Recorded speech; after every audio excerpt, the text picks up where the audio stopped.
the #1 free streaming software right now, then we're going to talk about two things today. Number one, we're going to talk about getting your voice in to OBS, and then secondly, getting the best possible sound out of that. So making it sound pretty much like this. Roll the intro.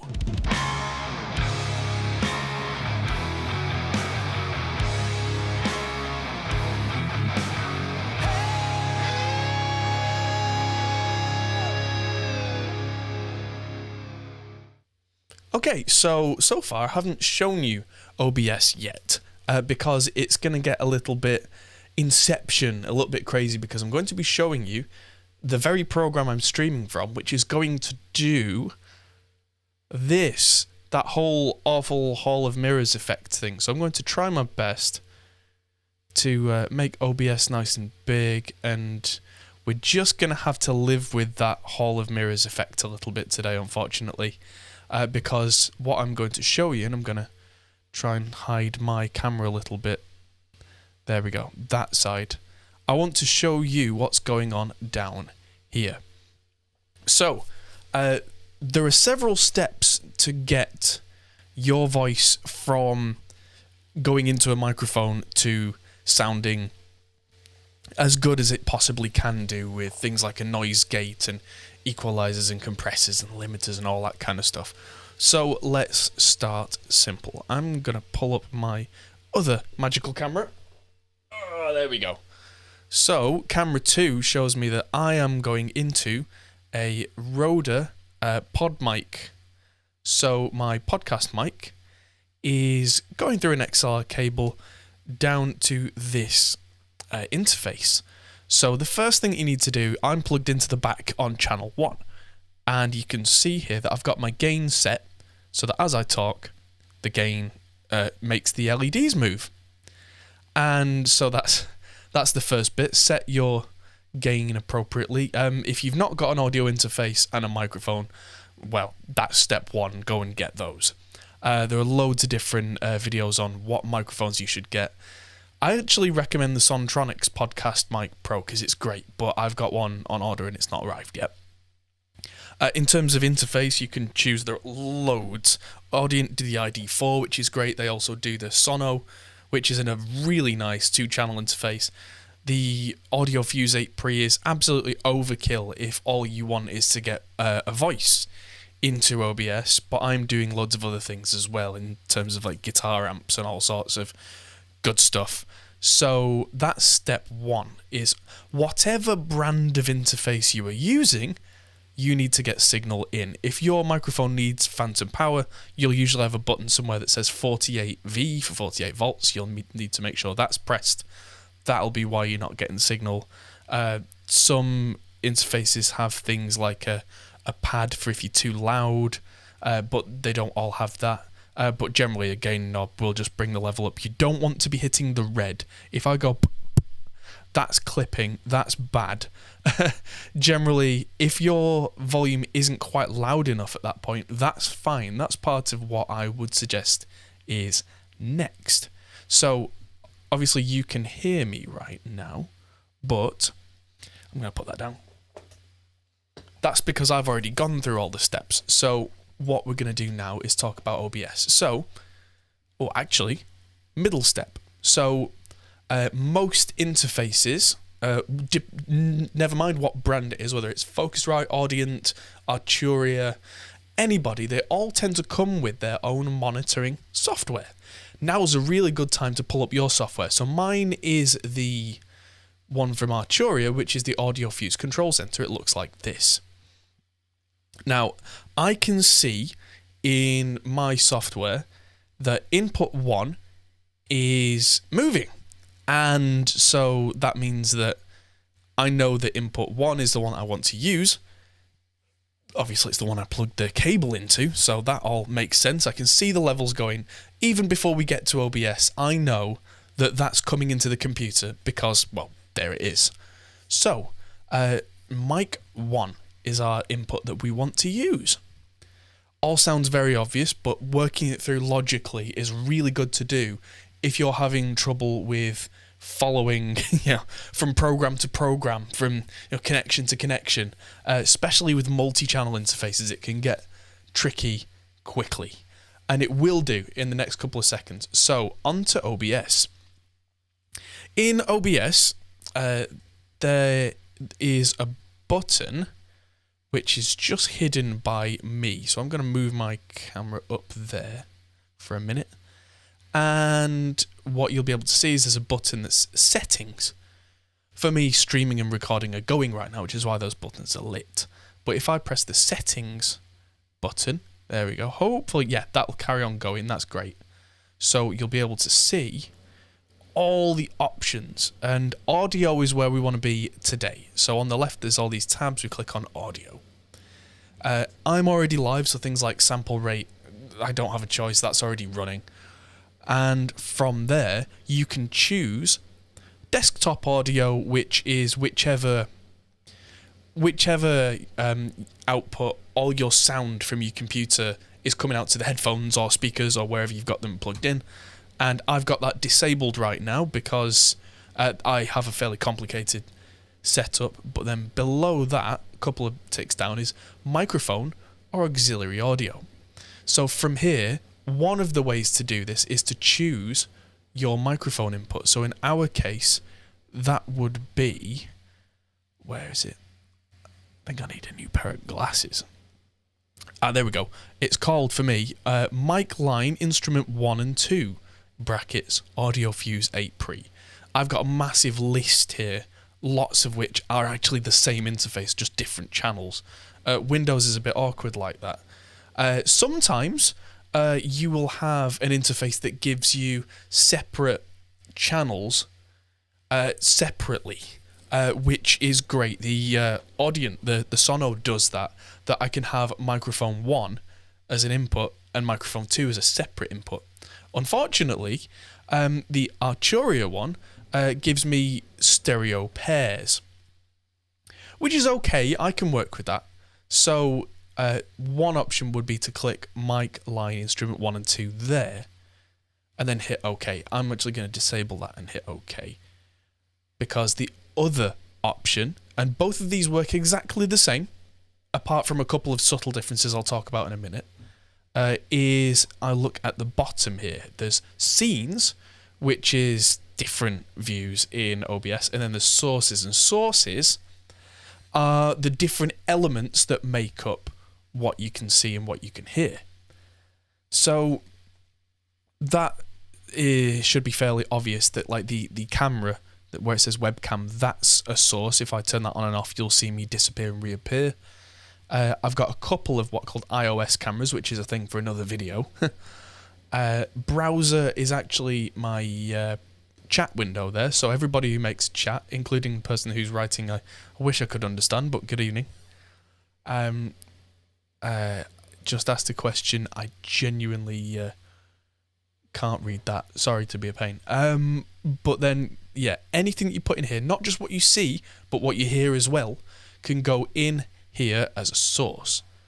So there's a tiny little plus button underneath sources to add a source. Now, there we go. We've got a nice big list, but the one that you'll want to add if you didn't click the microphone in the settings where I just showed you is audio input capture. Now, you'll want to give this a name. You might want to call this, I don't know, mic 1, but like, you have a choice of what to call it. So what's going to happen here is I'm going to do this from scratch. So when I hit OK, it's going to give me a choice, a big blank page, but with device, I get to choose one of these inputs that I had before. So I'm going to choose mic line instrument 1 and 2. And what's going to happen next is my voice is going to be a little bit quieter, and it's only going to come out of the left-hand side. So that's very much on purpose. Don't panic. That's next. So I'm going to hit OK. There we go. So you'll hear me just on the left-hand side for a minute, and there's no processing of any kind on this now. This is literally just coming through, and because I've chosen a stereo pair of inputs, and I'm only using the left one, number 1, it's coming out on the left, We need to fix that. If you look at the audio mixer, there's audio input capture 2, which I added, and there's all these others which have sliders, and this button with a speaker icon which can turn that input on and off. So if you've got loads of inputs and you don't want the sound from them, like the webcam, I don't want the sound from the webcam, so I've turned that off.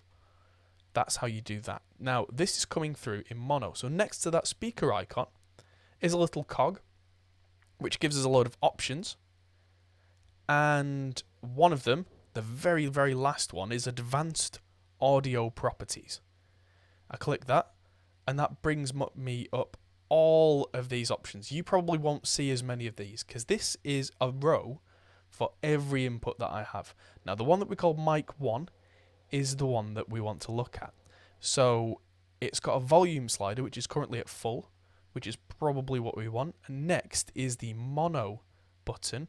If I tick mono, suddenly this is coming out of both sides again, because it's made input 1 and input 2 be mono, and they now go together, which means that they come down the middle and out of both of your speakers or headphones, however you're choosing to listen. Now, I can't hear what's coming out through OBS. I can hear myself, but that's the next thing. So where it says balance left and right, I could then move this to the left. I could move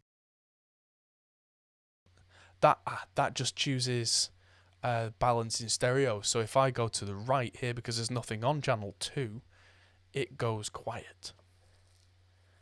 Okay, so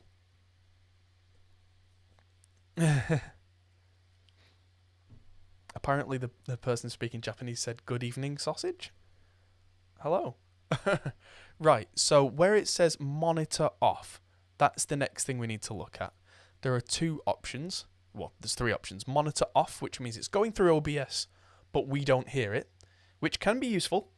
There's monitor only and mute output, which could be really useful if your system sound, like your Windows sounds and everything, are supposed to go through OBS, because if you can hear it, then that sound will then go through OBS.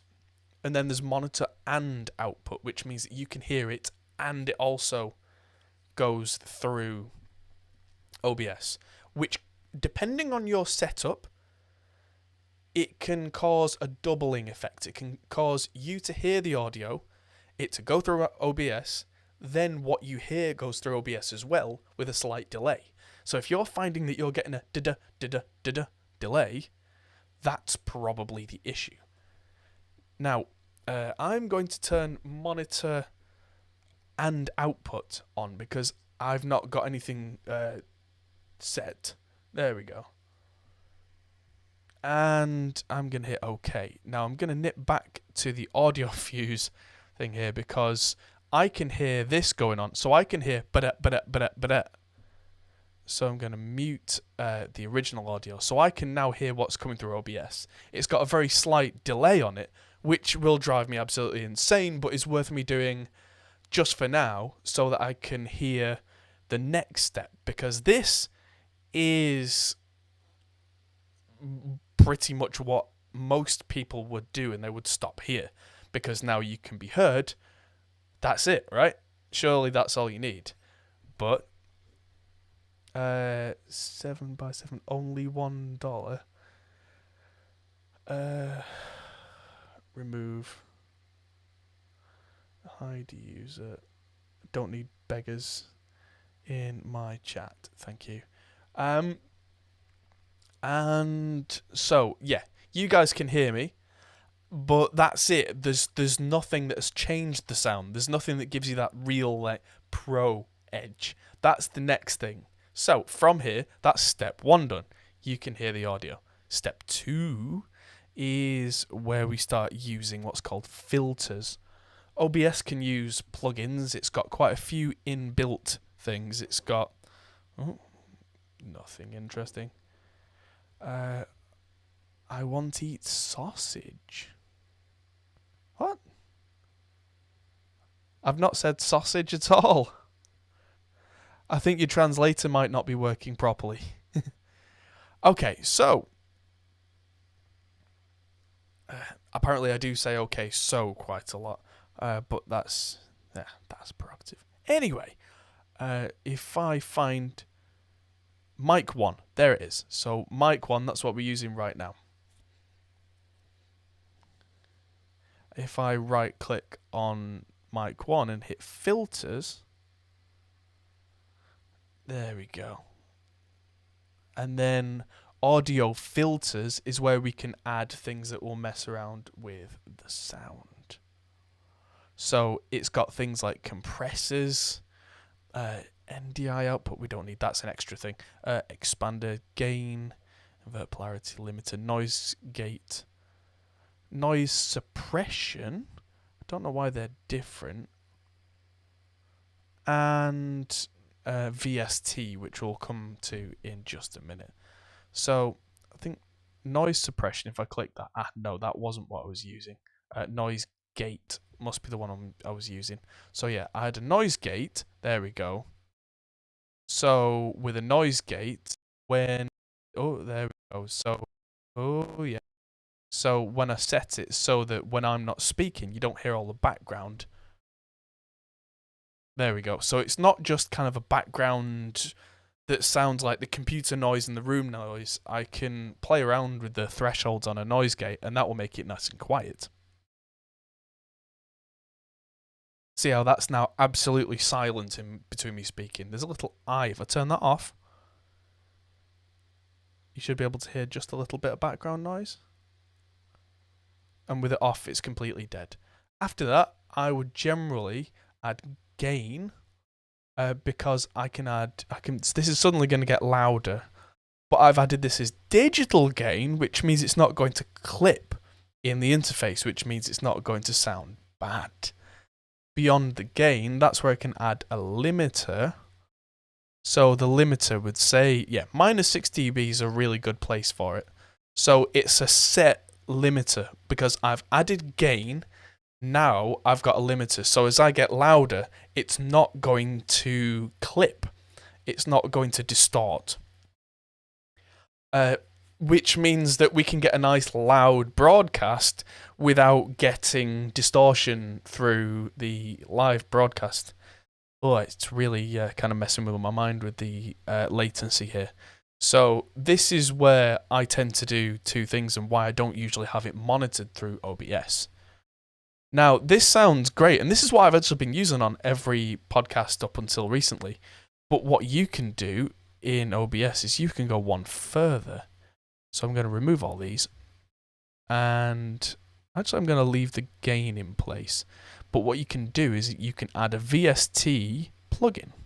Now, VST plugins, for anyone who doesn't know them, are things that in Pro Audio we use to affect the sound. And it could be anything from a free VST, like an equalizer, to paid plugins so that can sound really nice and really premium, and anywhere in between. So here's a really good example of a website called vst4free.com that I used to use way back in the day when I was younger. And this has got loads of equalizers, compressors, all sorts of stuff that you can use to make things sound different. And that means that without paying for anything, you can then add one of these. You can download it, install it on your computer, and then it should show up in this list. Now, in the VST2 plugins, I've got a list that's about as long as your arm, very long, because I do this for a living. I test plugins, I do reviews on them, I use a lot, I produce music, so I've got way more than you would need. But one of my favorites would be really good for this. Where is it? Virtual Mix Rack. If you've got the Slate plugins, you can use these. Just make sure, yeah. So if I open the plugin interface, where are you? I could add something like a Neve EQ with a little bit of brightness, take a little bit of mids away, add some low end, take some low end, super low end out, add a nice FG stress compressor, so that sounds really nice and compressed now with a nice fast release. And I could actually add a gate in here. I mean, again, whatever plugins you want to use, they're all going to be there for you, so you can mess around and get things sounding exactly how you like them, so that your broadcast sounds super professional. I can now close that and hit OK, and that's all there working in the background. So yeah, that should sound really nice. But the last thing for me is this latency is driving me insane. So if I go back to the advanced audio properties from this little cog on mic 1, I'm going to turn the monitoring that's on mic 1, follow this around, and go to monitor off. So suddenly I can't hear that on the headphones anymore, but because I monitored it as I was changing it, I know how it sounds now. I can go back to the audio fuse and make sure that I'm hearing myself in the headphones and just turn my headphone volume up. And so I can hear myself without any of the processing, but with zero latency. Now I just have to trust that the processing in OBS is doing what we wanted. And so there we go. If I just go back to the filters in OBS, I could actually add a limiter after all the really nice plugins so that we don't get any distortion. And so that is a really nice way to get your vocal into OBS, get it sounding like this. This is obviously kind of, with those Slate plugins that I used, a bit crazy. Take that Hall of Mirrors effect away. But yeah, VST43.com, they've got loads and loads of really good plugins that could do exactly what it is that you need. There's EQs, compressors, all sorts of lovely, lovely stuff.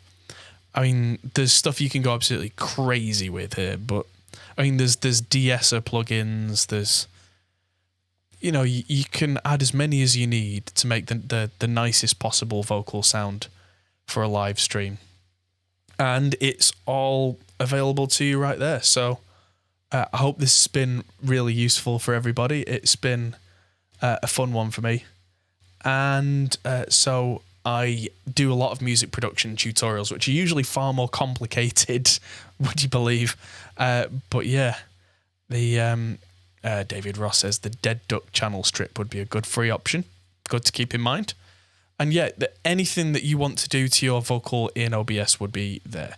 I did a stream last week about how to, if you are a music producer, how to get the sound from your production into OBS as well.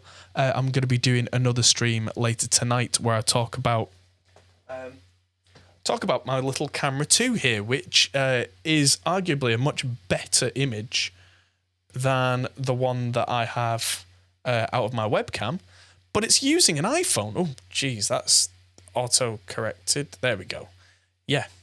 So, yeah, that is an iPhone 7 that I'm using, which I was going to sell, and instead it's like literally zero latency there because it's over USB.